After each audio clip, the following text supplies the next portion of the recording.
My girlfriend suddenly told me she had 6 small beets implanted inside her, blushing as she said it was meant to please me. The next day, I made soup and brought it to her office. To my surprise, I saw her in the arms of my good friend, Henry Somerset. Henry wrapped his arm around her waist, his voice deep. Baby, you're such a good girl. You really did the implantation as I told. My dumb friend even thought you did it for him. Do you reckon he'll lose his mind if he finds out you and I are getting married soon? My girlfriend's voice turned cold. This is nothing more than a marriage of convenience. I'm warning you not to let Chris find out. Henry chuckled and moved his hand downward. Don't worry, as long as you keep me happy, I won't get Chris into trouble. After hearing all this behind the door, my entire body went cold, clutching my phone tightly. I recalled my boss saying he would transfer me to a subsidiary company a few days ago. I no longer hesitated and sent him a text. Boss, I'd like to be transferred to the subsidiary company in Hillsborough City in 3 days. Chapter After getting my boss reply, I slumped against the wall, drained of all energy. Henry Somerset's voice echoed in my ears again. Stop kissing me. If Chris runs into us later, you'll be in trouble. Oh, right, he still doesn't know you gave me the draft designs of dress and suit he made for his own wedding. I showed him the finished design, and he actually thought we just had the same taste. What a joke.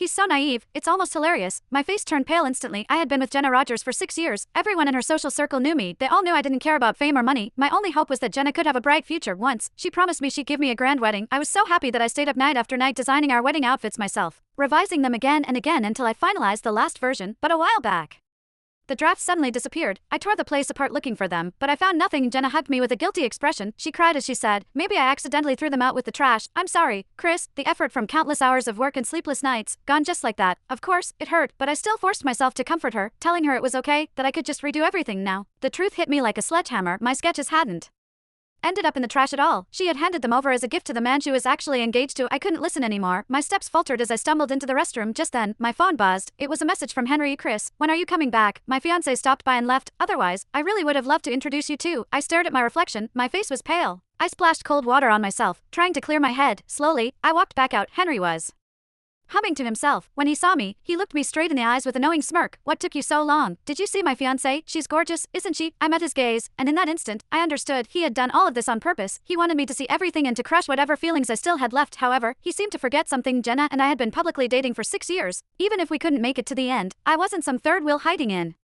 the dark. I swallowed my anger, forced a smile, and said, great, you two look good together. I hope you're happy. Chapter After saying that, I turned around and walked away. Behind me, Henry shouted smugly, so what if you were together for years? Being able to get a woman to marry you, that's what really counts. She's my wife now. You'd better stay away from her. I didn't slow down. I straightened my back and forced myself to stay calm as I went home. Jenna got there before me. When she saw me come in, she immediately smiled and opened her arms like she always did. Honey, you're home. I instinctively stepped aside. Her arms froze in midair, surprise flashing across her face. I glanced at the skirt she was wearing. It wasn't the one she had worn when she left that morning. Looks like you changed your skirt. The confusion in Jenna's eyes instantly turned into guilt. She smiled and explained, I spilled coffee on myself today, so my assistant helped me change. Once it's clean,